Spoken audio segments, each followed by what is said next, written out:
পূর্ণাঙ্গ আবাসিকতার রোডম্যাপ ঘোষণা সহ ৯ দফা দাবিতে বিক্ষোভ করেছে রাজশাহী বিশ্ববিদ্যালয়ের শিক্ষার্থীরা। এই বিষয়ে আলোচনাতে যোগ দিচ্ছেন সহকর্মী তারেক মাহমুদ। তারেক, একটু জানাবেন আর কি কি দাবি জানিয়েছেন শিক্ষার্থীরা?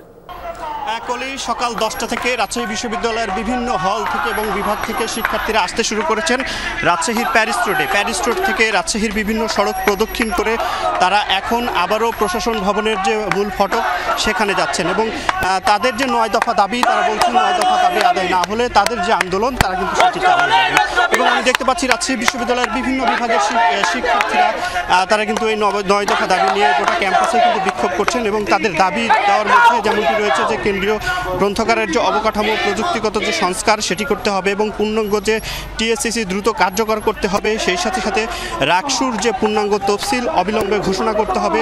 এছাড়াও রাজশাহী বিশ্ববিদ্যালয়ে পূর্ণাঙ্গ আবাসিকতা রোডম্যাপ ঘোষণা করতে হবে। ক্যাম্পাসে সপ্তাহে 7 দিন 24 ঘন্টা কার্যকরী যে নিরাপত্তা সেটা চালু করতে হবে এবং পরীক্ষায় রোলবিহীন খাতা মূল্যায়ন এবং খাতা চ্যালেঞ্জের সুযোগ নিশ্চিত করতে হবে। বিশ্ববিদ্যালয় মেডিকেল সেন্টারকে 50 শয্যা বিশিষ্ট পূর্ণাঙ্গ মেডিকেল হিসেবে কার্যকর যে ভূমিকা সেটি রাখতে হবে এবং হল এবং ডাইনিংয়ের যে খাবারের যে বিভিন্ন সমস্যা রয়েছে, অসঙ্গতি রয়েছে, সেই অসঙ্গতিগুলোও কিন্তু সমাধানে এই ৯ দফা দাবি এবং শিক্ষার্থীরা বলছেন যে তাদের যে দাবি দেওয়া সেটি যৌক্তিক এবং তাদের দাবি দেওয়া না মানা হলে আগামীতে তারা আরও আন্দোলন দেবেন এবং নতুন নতুন কর্মসূচি দিবেন।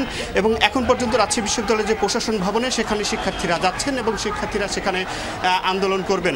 কলি, ধন্যবাদ আপনাকে তারেক।